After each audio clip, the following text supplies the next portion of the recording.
एक देवा पंडा जी का प्रसंग आता है। यहीं राजस्थान के ही थे।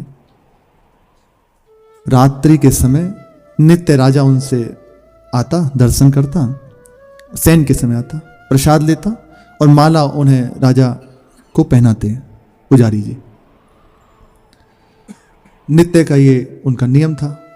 एक दिन विलंब हो गया, पर पुजारी जी वही प्रसाद और माला निकाल के रख लिए। अब बहुत विलंब हो गया, इंतजार किया।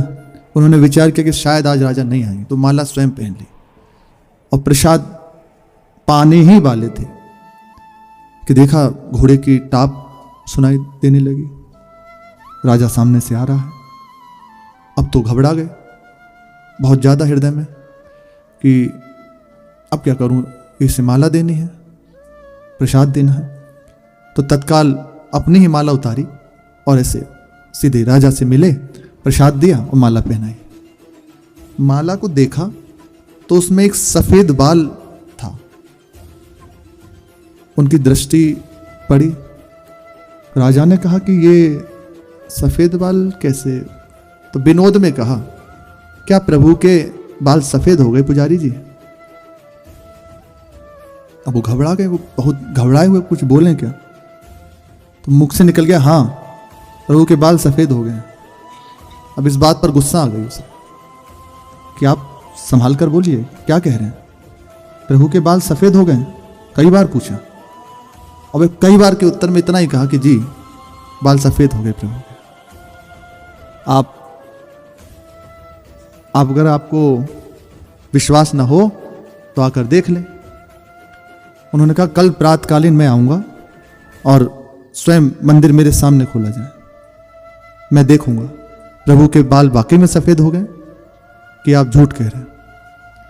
राजा तो क्रोध में भर के चला गया। अब पुजारी जी की हालत खराब, रो रो के प्रभु से प्रार्थना करने लगे, प्रभु मैं जानता हूं मुझे कोई प्रीति नहीं है आपसे, मैं केवल अपने परिवार के पोषण के लिए, अपने पोषण के लिए आपकी सेवा करता हूं, पर अब मेरे जीवन की बात आ गई है, आप मेरे प्राण बचा लीजिए, नहीं तो राजा निश्चित मुझे प्राण दंड दे देगा, मुझे बचा लीजिए। बहुत रो रो के प्रार्थना करी, अति दीन होगा। श्री भगवान स्वप्न में आ गए। कहा तुम चिंता क्यों करते हो, हम तुम्हारे लिए बाल सफेद कर लेंगे। भगवान कह रहे हैं तुम निश्चिंत रहो, तुम्हारे लिए हम अपने बाल सफेद कर लेंगे। उन्हें लगा कि प्रभु कह रहे हैं विश्वास तो है, पर अभी पूर्ण विश्वास नहीं है हृदय में, हृदय वैसे ही।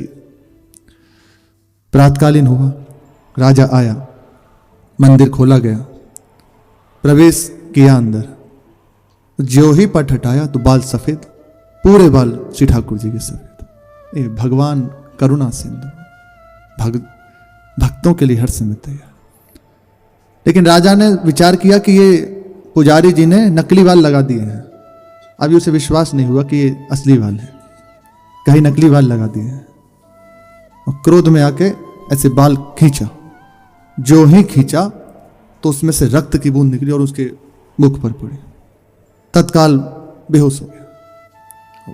तो बहुत हाहाकार हृदय में कि गलती हो गई। उनसे कहा कि मेरे प्रभु, मैं तो केवल अपनी उदर पूर्ति के लिए कर रहा था, लेकिन आप निहाल हो गए। तब से फिर सच्चे भक्त हो गए।